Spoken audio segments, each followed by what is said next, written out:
You see it, it's our morning show, second hour, and you are blessed this morning to have heard John Check again, but have our friends here from the Rocky Mount Regional Airport. I'm going to let Gary Hodges enter. Now, Gary loves the airport. Now, he's been my go-to guy. When I need landscaping, I go to Gary. Because I fly in and out of Rocky Mount Airport a lot. And you made a good point. Good morning, Roger. It's good to be back on the show. And as to give introductions, I'd like to introduce Josh Pusser. He's our new director. He's been on board about 10 months at the Rocky Mount Wilson Airport. And Josh is a resident of down just west of Benson. Yes, And, Harnett County. Josh was the former director of Harnett County Airport as well as director of Lumberton Airport, and most recently Titan Fuels, which provides a lot of fuel for airports nationwide. Yeah. Josh was over the southeast region, 5 states, and we recruited him to be our new director, and we're happy to have him with us here. We certainly are. Josh, why don't you tell our viewers, now this goes to like 19 counties and there are, it grows in popularity all the time, and Wednesday's the hottest thing since tamales. So your showtime right now, tell what your vision is for the area, and I'm going to ask some questions from previous discussions. Okay. But I know the experience you have is good, but what do you see the strength of this region and the Rocky Mount Regional Airport? Well, I was surprised coming from Harnett County at the amount of industry here. Found out that. And it's coming more. Oh my goodness! Pfizer and Cummins and Firestone. I'm from a little small town in South Carolina, and my mother grew up in Red Springs, so I'm not a big. You can't catch her break. No. I grew up in Sandy Cross, so we can talk. So just seeing the amount of industry and potential growth here has been quite impressive, and that just really can't be. You can't have that kind of growth without a good airport facility. And we have now, Gary. The expansion some years ago. The vice president could fly in, couldn't he? That's exactly correct. The airport was conceived back in the late 60s. You had the airport in Rocky Mount, you had an airport in Wilson, you had an airport in Tarboro, and the city fathers at that point in time wanted to have a regional airport. So the FAA said, okay, you close Wilson, you close Rocky Mount, we'll build a 500-acre regional airport, which they did. Wilson still kept theirs because there was an agreement with the Navy that they had to keep their airport. But what is now the sports complex used to be Rocky Mount downtown. And when I did my solo cross country, I remember the Piedmont flying in and out of that. That was Eastern actually. Eastern was the first back when I was a student here. And I flew on Piedmont out of Rocky Mountain downtown in an old tail dragger, twin engine turboprop. And I landed at Rocky Mountain downtown back when I was pilot training 50 years ago. 50 years, Roger. I know. And time goes by quick. But so Rocky Mount Wilson was generated. We have a 7,100-foot runway. And about 5 years ago, after 50 years in use, we completely rehabbed. We spent approximately $20 million. I thought that was the figure. Yeah, about $20 million, completely modernizing with all brand new state-of-the-art. And Josh can get into the details. If you want to know all the skinny on the details, he can give you all the details. Well, just because, as I say, I fly in and out a number of times. I actually went out of Raleigh-Durham last Thursday. But it is such an asset. Now, Wilson, I've flown in and out of that. That's sort of raggedy right now, as far as going in. But the strength, the longevity. The 7,100 feet. Yeah, 7,100 feet will land most jets out there. So we can take cargo jets, and we're going to show some pictures here in a few minutes of the type of aircraft that are landing on a regular basis, generally in the evening, bringing freight in and out of the airport. Okay, Josh, tell us how you see the service. Any expansions? I know there are more hangars, there's more this, how many planes coming in and out? Because I was shocked when, I guess 4 or 5 months ago, the numbers came out about ins and outs and the amount of revenue it was producing. Good.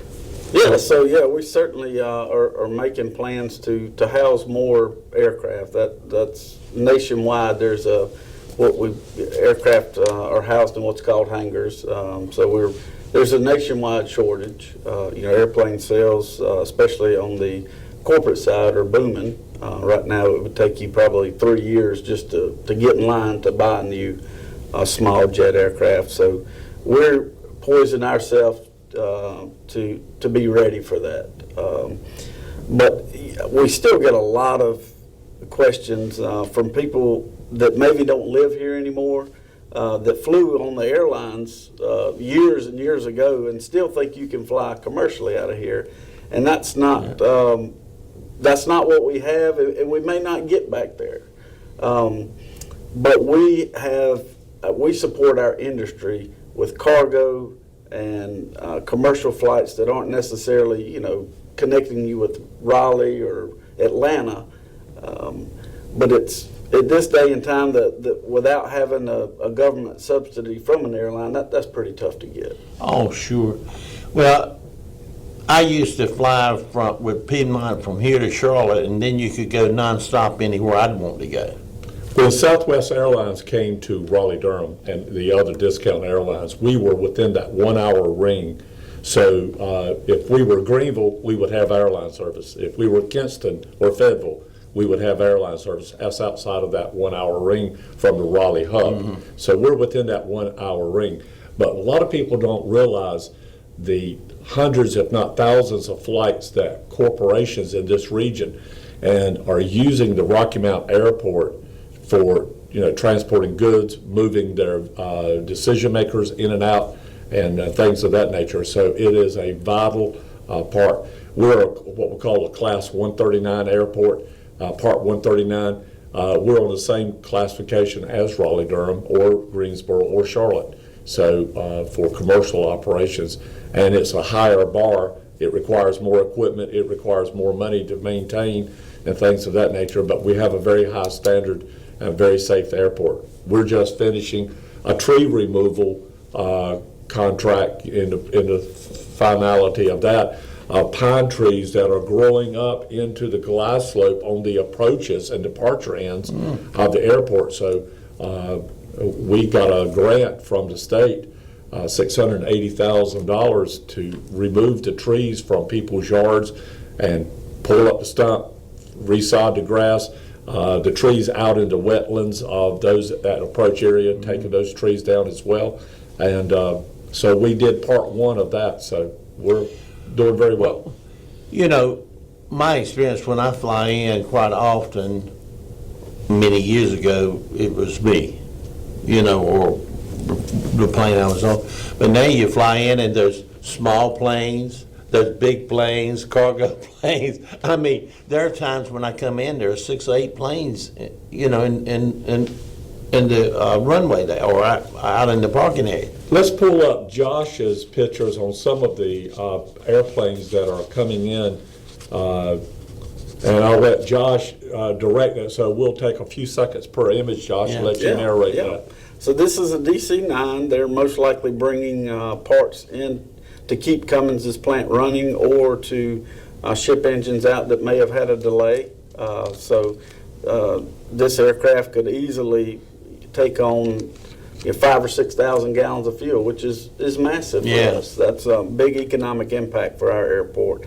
But they also, whether they buy fuel or not, they have to pay handling fees and ground fees and forklift fees, which most airports don't even have that capability.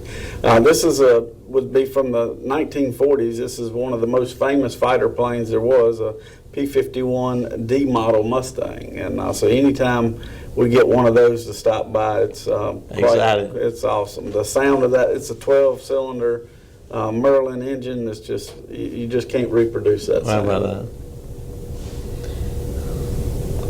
This is another DC-9. We're 24/7. During COVID, there was days where the guys would catch a nap in the terminal building. It was just nonstop. And the terminal building, let me interject, and the management of that, to me, is much improved. In the last few years, whenever the firm Signature or whatever it is, I don't know what. Air Care. Air Care. Well, I was close. It was a plane. Okay, go ahead. I'm sorry. Another DC-9. They come from. Most of them seem to be based out of Texas, but we occasionally have some that come from Mexico, but they still land in Texas and clear customs and then bring the freight or come to pick it up. And this is another freight aircraft. This is a Falcon aircraft. So we have from literally a medical company may come pick up an organ on a small airplane that you wouldn't even think is cargo. This would be a medium size, probably 2 to 3 pallets that need to get somewhere very quickly. Another DC-9 cargo. And DC-9s used to be the type aircraft that was carrying passengers. That's right. Yes. So yes. that's a passenger jet that easily lands at Rocky Mountain. And typically, if they're bringing cargo in, they're going to be here anywhere from 2 days to a week. They're going to rent a hotel that whole week. They're going to rent a car that whole week. Value. They're going to eat in our restaurants all week. Same thing there, another DC-9 cargo. Next slide. Just showing right there, there's 3 DC-9s on the ramp. So you've got to imagine if you've got a factory line that's employing hundreds of workers, that's the last thing you want to happen is for that line to shut down. And so we don't ever ask questions, but we speculate that that's why they need. So yes, during the Trump-Vance campaign, we did have J.D. Vance, and we also had Trump's son came in. He came in on a Gulfstream and flew out with J.D. Vance. The interesting thing was our runway was long enough. Sometimes it's not a matter of can the plane get out of here? Can the plane get out of here with enough fuel to get to where it's going? They left us after the campaign rally and went direct to Las Vegas. So they had enough fuel to get there? Yes, sir. We had enough runway length to allow them to take off with enough fuel, which increases weight, to get out of there and go to Las Vegas. Wow. Next slide. Okay. If you'll go to the State of Aviation, page 3, we'll talk about the economic impact that the state of in aviation at the top there. The economic impact in the state of North Carolina is $88 billion, 427,000 jobs, $34 billion in personal income, and $4.8 billion in tax revenue. That is generated in the state of North Carolina. And I'm going to flip down because of what Rocky Mount is doing. In Rocky Mount, we're supporting 375 jobs, and that'll be on, I think it's page 15 on the economic page.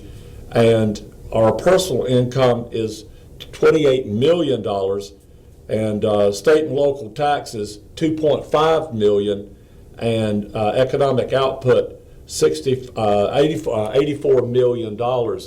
And those are big numbers. That is a tremendous impact. And approximately how many flights now are we having a year, Josh, flying in and out with the training flights out of Johnson County that constantly are buzzing over, training landing approaches and things of that nature, as well as the commercial stuff? About how many flights? Yeah, in 2024, we totaled with... I'm going to take a few more minutes. In 2024, we wound up with close to 40,000 flights. That's a bunch. Yes, you divide that by 365 and it sort of gives you an indicator. That's exactly correct. So, did you want to take a break now, or? No, we're going to go until we finish, and then I've got a real estate show coming on. Okay. Well, now, something we had talked about once upon a time is a possible, at some future insight, to have an industrial park and maybe have something coming from Sharpsburg for loading and unloading. Is there any more thought about that possibility? We had a large meeting with a lot of stakeholders this past October, Division of Aviation, our legislatures, county leaders, Department of Aviation, airport, obviously representatives, and looking at the feasibility and consolidating how to do an industrial park. Yes, there is, had we started 10 or 15 years ago in planning, Roger, we could have, there are a dozen companies right now, $2.4 billion approximately in buildings, approximately 1,800 employees could be working right now at Rocky Mount. Well, once right I now. heard that, I mean, I have visualized that and see how, shooting off from Sharpsburg, coming, picking up, going out, going north-south. What a great concept, and it takes money, but it's also about time. It takes a lot of time. So I have been for several years pushing the economic growth for this area and pushing for an industrial park, aviation oriented, attached right across the airport from 97.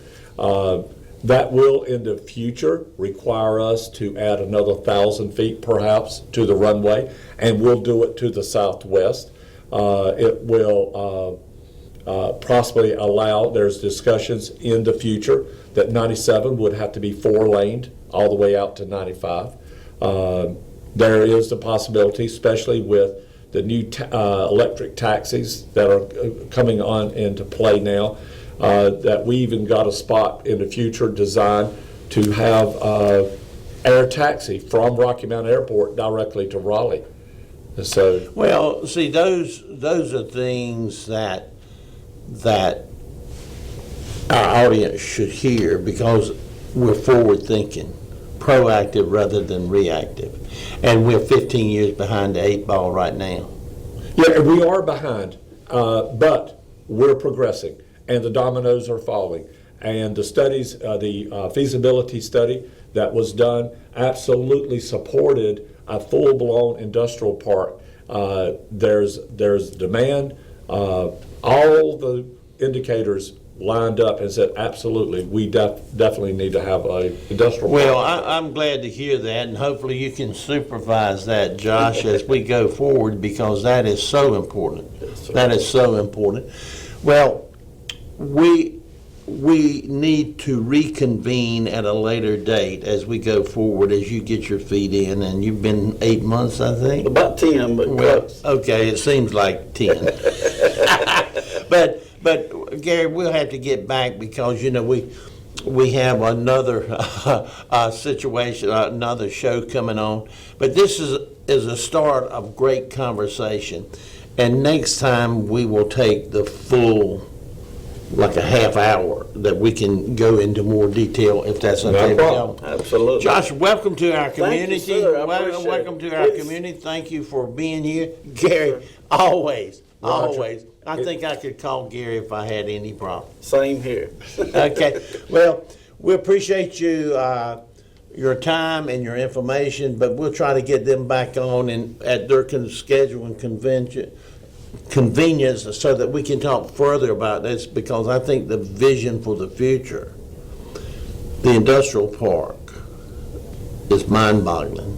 Yes, it is. I am very excited about the growth and what's coming down the pipeline. Well, in 87, it's just going to bring more transportation and logistics, and so. And we've got a great director managing everything out there, Roger. So again, thank you for letting us be on the show. Well, it's our pleasure. So with that, we'll take a break and be back with our terrific real estate show. Thank you.